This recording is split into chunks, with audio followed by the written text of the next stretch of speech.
बिस्मिल्लाहिर्रहमानिर्रहीम। DLD lecture number 5। Last lecture में हमने जैसे कि बेटा कन्वर्जन्स देखी थी कि डिफरेंट तरह की कन्वर्जन्स होती हैं। डाटा हम एक नंबर सिस्टम से दूसरे नंबर सिस्टम में कन्वर्ट कर सकते हैं।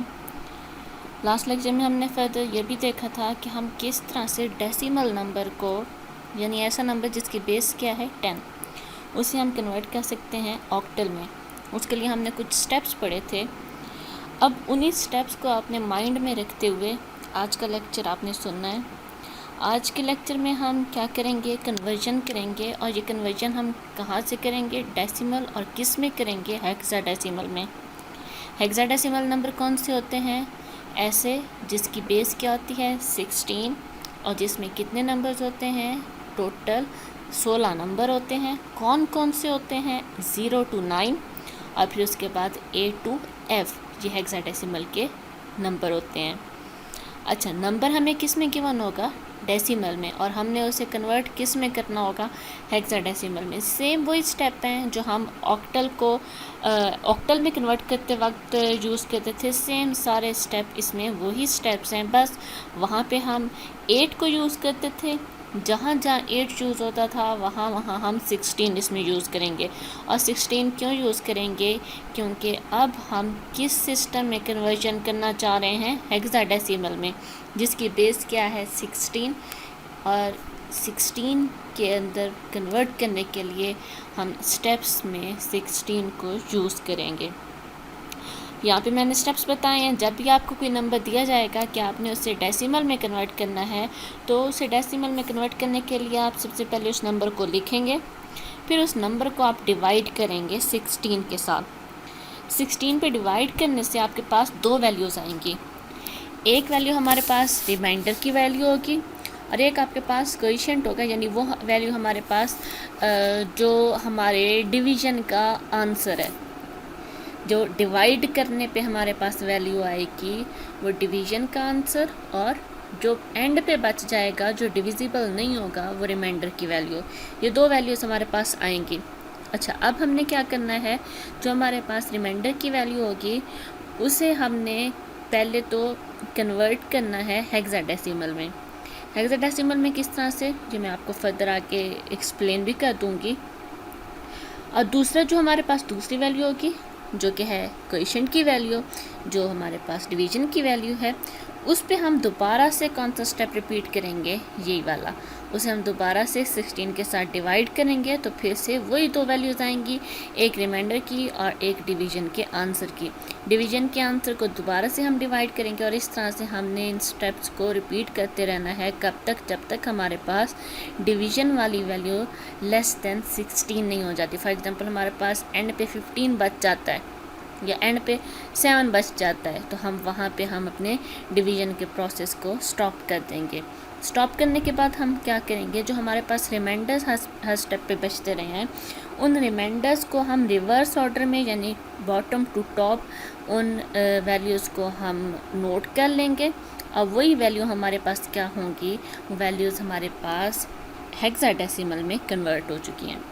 थ्रू एग्जांपल मैंने यहाँ पे शो भी कर दिया। मैंने एक वैल्यू ली जिसकी बेस 10 थी और वैल्यू क्या थी 237। इसे मैं हेक्साडेसिमल में देखना चाहती थी कि 237 हेक्साडेसिमल में किस तरह से लिखा जाएगा। उसके लिए हमने क्या किया, सबसे पहले उस 237 को मैंने लिया और उसे डिवाइड किया मैंने 16 के साथ। 16 पे डिवाइड करने से मेरे पास डिवीज़न का आंसर 14 आया और रिमाइंडर मेरे पास क्या आया, 13 आया। अच्छा, अब यहाँ पे आप देखें, पहले ही स्टेप में डिवीज़न का आंसर 14 आ गया और 14 लेस देन 16 है, यानी दोबारा से इसके ऊपर हमारे पास डिवीज़न के प्रोसेस को रिपीट करने की ज़रूरत नहीं है, क्योंकि मैंने पहले ही आपको बताया है कि जहाँ पे वैल्यू 16 से कम रह जाएगी वहीं पे हम डिवीज़न के प्रोसेस को स्टॉप कर देंगे। अब 14 लेस देन 16 है, यानी कि यहीं पे डिवीज़न की हमारे पास जो साइकिल है वो यहीं पे स्टॉप कर दिया जाएगा। और हमारे पास अब हम देखेंगे कितनी वैल्यूज़ रिमाइंडर में बची। पहली वैल्यू हमारे पास है 14 और दूसरी वैल्यू है हमारे पास 13। ठीक है। अच्छा, अब एक चीज़ याद रखनी है, हम 14 क्या हेक्साडेसिमल में लिखते हैं, नहीं लिखते। 14 की जगह हम क्या लिखते हैं, 14 की जगह हम लिखते हैं ई। और इसी तरह से 13, यहाँ पे याद रखना है, अगर रिमाइंडर हमारे पास एक स्टेप में 1 बचता, दूसरे स्टेप में 3 बचता, तो फिर हम 1 3 लिखते, लेकिन ये रिमाइंडर हमारे पास एक ही दफ़ा पे 13 बचा है, तो इससे 13 नहीं लिखेंगे, इससे हम डी लिखेंगे। तो हमारे पास वैल्यू कन्वर्ट होने पे क्या बनी, ई और D. 237 with base 10 is equal to E D with base 16। इसे फर्दर एक्सप्लेन करने के लिए मैंने थ्रू एलसीएम प्रोसेस भी किया है। 237 लिया, 16 लिया, यहाँ पे हमने एलसीएम लिया, तो 14 पे डिवाइड करने से रिमाइंडर क्या बचा, 13। यहाँ पे आगे आप वो वाला ऑप्शनल स्टेप भी कर सकते हैं जो मैंने आपको बताया था, और ऑप्शनल है, आप करना चाहें, या लास्ट टाइम आप कंफ्यूज हो रहे थे इसलिए मैंने वो स्किप कर दिया है। वो कौन सा स्टेप था कि हम दोबारा से 16 इसके साथ डिवाइड करते। 16 और 14 डिवाइड नहीं हो सकते क्योंकि 14 16 से छोटा है, तो डिवाइड का आंसर 0 रह जाता, क्योंकि डिवाइड नहीं हुआ तो 0, और रिमाइंडर क्या बच जाता, 14। तो हमारे पास 14 और 13 इस तरह से आ सकते थे, लेकिन वो क्योंकि ऑप्शनल स्टेप है, अगर आप यहाँ तक रखना चाहें तो यहाँ तक भी रख सकते हैं। यहाँ पे अब हमारे पास 14 और 13 दो वैल्यूज़ आई हैं। 14 को हमने लिखा ई और 13 को हमने लिखा डी। साथ बेस मेंशन लाजमी करनी है, बेस नहीं लिखेंगे तो मेंशन नहीं हो सकेगा कि ये कौन सा नंबर सिस्टम हम चूज़ कर रहे हैं। उम्मीद है यहाँ तक आपको क्लियर होगा। अच्छा, उसके बाद अगर हमारे पास यह तो सिंपल डेसिमल नंबर था, एक ऐसा डेसिमल नंबर दे दिया जाता है जिसमें हमारे पास पॉइंट गिवन होता है, तो क्या करेंगे, हमारे पास जो इंटीजर वैल्यू थी उसे कन्वर्ट करने के लिए हमने डिवीज़न की। अगर हमारे पास पॉइंट वाली वैल्यू आ जाती है तो उसे कन्वर्ट करने के लिए हम क्या करेंगे, मल्टीप्लिकेशन करेंगे। मल्टीप्लाई किससे करेंगे, 16 से करेंगे। किस तरह से, सबसे पहले हम उस नंबर को लेंगे, उस नंबर को लिखेंगे, उस नंबर को लिखने के बाद हमारे पास जो वैल्यू होगी, ये याद रखना, वो नंबर हमारे पास पॉइंट के बाद वाला नंबर है, ठीक है। उस पॉइंट के बाद वाले पोर्शन को यानी फ्रैक्शनल पोर्शन को हमने लिया, उसे हमने मल्टीप्लाई किया 16 के साथ, तो क्या होगा, एक हमारे पास वैल्यू आएगी इंटीजर वैल्यू, और एक हमारे पास फ्रैक्शन आएगा। फ्रैक्शन यानी फिर से एक पॉइंट के बाद वाली वैल्यू आएगी। पॉइंट के बाद वाली वैल्यू को हमने क्या करना है, दोबारा से मल्टीप्लाई करना है 16 के साथ, और जो इंटीजर वैल्यू आएगी वो हम साथ में लिखते जाएंगे। अब जो इंटीजर वैल्यूज़ आई हैं उन्हें हम हेक्साडेसिमल फॉर्म में लिखेंगे। हेक्साडेसिमल फॉर्म में कैसे, जैसे पिछले एग्जाम्पल में हम देखा ना, जहाँ पे 14 आ रहा था तो 14 नहीं लिखा, ई लिखा, जहाँ पे 13 आ रहा था वहाँ 13 नहीं लिखा, डी लिखा, वो हमने क्या की, हेक्साडेसिमल फॉर्म बनाई। यहाँ पे भी ऐसे ही करेंगे, जहाँ पे 10 11 12 ऐसी कोई वैल्यू आ जाएगी तो उसकी जगह पे हम अल्फ़ाबेट्स को यानी ABCD को यूज़ करेंगे।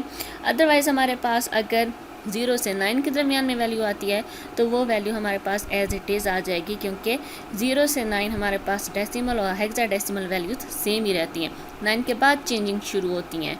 तो अगर डेसिमल में हमारे पास यानी इंटीजर वैल्यू 10 आ रही है तो उस 10 की जगह पे हम क्या लिखेंगे, A लिखेंगे। इस तरह से हम अपने इंटीजर्स को हेक्साडेसिमल फॉर्म में लिखने के बाद टॉप टू बॉटम नोट कर लेंगे, और वही हमारे पास इक्विवेलेंट टू हेक्साडेसिमल वैल्यू होगा। इसमें भी फर्दर एक्सप्लेन करने के लिए मैंने एक एग्जांपल यहाँ पे लिखी है। अब इस एग्जांपल में देखें तो हमारे पास मैंने वही नंबर लिया लेकिन पॉइंट के साथ लिया, 0.237 लिया विद बेस 10, और मैं इसे कन्वर्ट करना चाहती हूँ हेक्साडेसिमल में। सबसे पहले मैंने 0.237 को 16 के साथ मल्टीप्लाई किया तो मेरे पास 3.792 आया। 3 अब मेरे पास इंटीजर वैल्यू है और 0.792 फ्रैक्शनल पोर्शन है। अब यहाँ पे 0.792 को मैं दोबारा से क्या करूँगी, 16 के साथ मल्टीप्लाई करूँगी तो फिर से 12.672 आया। 12 यहाँ से हम अलग कर लेंगे और 0.672 फ्रैक्शनल पोर्शन को फिर से 16 के साथ मल्टीप्लाई करेंगे।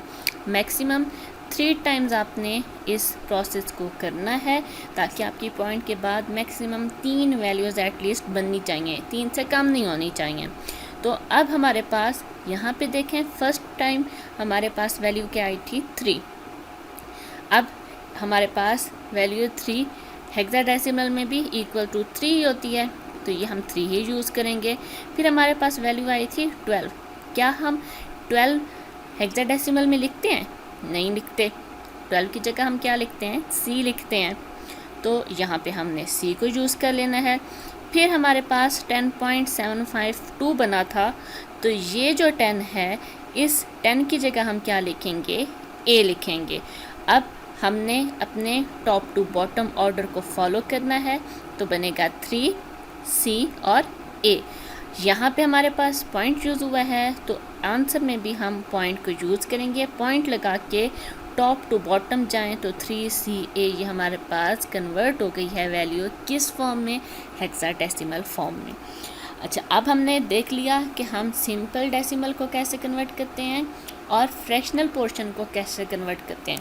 अब इन केस आपके पास एक ऐसी एग्जांपल आ जाती है, पहले बल्कि यहाँ पे ये इसमें मैंने थ्रू स्टेप वाइज बता भी दिया है कि 0.237 विद बेस 10, ये 10 बेस में था। इसे हमने हेक्साडेसिमल में कन्वर्ट करने के लिए क्या किया? सबसे पहले 16 के साथ मल्टीप्लाई किया, तो ये वैल्यू बनी। ये हम इस तरह से, आपको अगर पेपर में एग्जांपल पूछी जाती है तो आपने इस तरह से इसे सॉल्व करना है। आप 0.72 के साथ फ्रैक्शन मेंशन कर देंगे और 3 को आपने इससे अलग कर देना है। नेक्स्ट स्टेप में 0.672 और साथ में 12 को आपने इससे अलग कर देना है।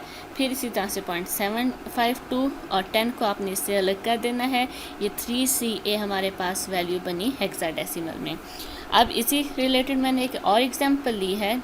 ये एग्जांपल आप देखें, इसमें हमारे पास वैल्यू कैसी है? इसमें हमारे पास पॉइंट से पहले का पोर्शन भी है और पॉइंट के बाद का पोर्शन भी है। पॉइंट के पहले वाला हम किस तरह से करेंगे? थ्रू LCM करेंगे, और पॉइंट के बाद वाला हम किस तरह से करेंगे? वो हम थ्रू मल्टीप्लिकेशन करेंगे। पहले हमारे पास वैल्यू 2739। इस पे आप LCM लेंगे तो हमारे पास बनेगा, फर्स्ट टाइम आप डिवाइड करेंगे तो 171 डिवीजन का आंसर और रिमाइंडर बचेगा 3। नेक्स्ट टाइम आप डिवाइड करेंगे तो हमारे पास 160 मल्टीप्लाई 16 160 होता है, और पीछे बचा रिमाइंडर कितना? 11। अब 10 देखें तो ये लेस देन 16 है, तो यहीं पे हम डिवीजन का प्रोसेस को स्टॉप कर देंगे।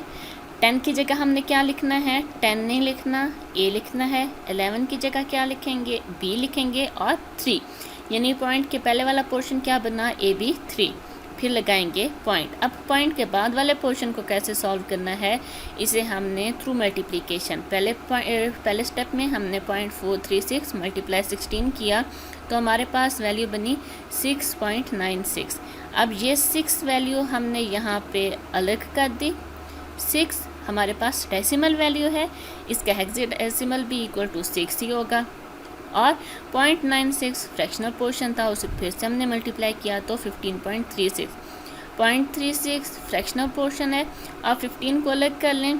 15 हमारे पास डेसिमल वैल्यू है, इससे हेक्साडेसिमल में लिखेंगे तो क्या बनेगी? F बनेगी। फिर हमने 0.36 को मल्टीप्लाई किया 16 के साथ, तो बना 5.76। 0.76 अलग कर लिया, और 5 हमारे पास डेसिमल में है, हेक्साडेसिमल में भी हमारे पास 5 ही आएगा। याद रखना है, यहाँ पे हमने बॉटम टू टॉप जाना है, तो AB 3 बना, और यहाँ पे हमने टॉप टू बॉटम जाना है। यहाँ पे हम बॉटम टू टॉप जा रहे हैं और यहाँ पे हम टॉप टू बॉटम जाएंगे, तो टॉप टू बॉटम 6 F 5।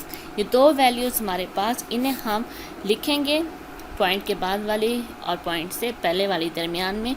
जिस पोजीशन पे पॉइंट है उस पोजीशन पे हमने पॉइंट को यूज़ किया, तो ये हमने इस वैल्यू को कन्वर्ट किया हेक्साडेसिमल में, तो ये वैल्यू हमारे पास बनी। बेटा एक चीज़ जो स्टूडेंट्स अक्सर मिस्टेक करते हैं वो क्या है कि यहाँ पे अक्सर स्टूडेंट 10113 करके आंसर लिख देते हैं। बेटा याद रखना है, जहाँ पे 10, 11, 12 इस किस्म की कोई वैल्यू आएगी, वो आपने किस तरह से लिखनी है, वो आपने ABC के साथ ही रिप्रेजेंट करनी है।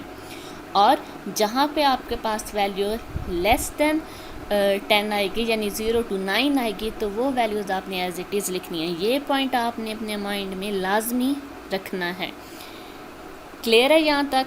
अगर क्लियर है तो ये आपकी असाइनमेंट है जो आपने अभी लेक्चर सुनने के बाद ही ये सॉल्व करके मुझे इंडिविजुअल ग्रुप में नहीं भेजनी, इंडिविजुअल मुझे भेजते जाना है इसका आंसर क्या आता है। ये 1067 को हेक्साडेसिमल में कन्वर्ट करना है और इसी तरह से 4134.675 को। बेहतर है कि जितने हम पॉइंट डिस्कस करते हैं पॉइंट वाइज अपने पास नोट कर लिया करें ताकि एंड पे आपको मिक्स ना हो। लेक्चर सुन लेना, समझ आ जाना वो और बात है, लेकिन अगर आप लिखेंगे अपने पास तो वो ज़्यादा बेहतर है, क्योंकि आगे हमने कन्वर्जन्स और तरह की भी करनी है। नेक्स्ट लेक्चर में हमने देखना है डेसिमल को बाइनरी में कैसे करेंगे, फिर उसके बाद हम देखेंगे हमारे पास कोई और नंबर सिस्टम डेसिमल में कैसे कन्वर्ट किया जाता है, फिर हम देखेंगे binary to octal, octal to binary, octal to decimal. तो आगे बहुत सारी कन्वर्जन्स हैं, मिक्स ना हो जाए इसलिए बेहतर क्या है कि एक कॉपी ले लें और स्टेप वाइज उसके ऊपर लिखते जाया करें ताकि आपको मिक्स ना हो। कोई भी क्वेश्चन हो तो आप मुझसे ग्रुप में पूछ सकते हैं। ओके बेटा, थैंक यू, अल्लाह।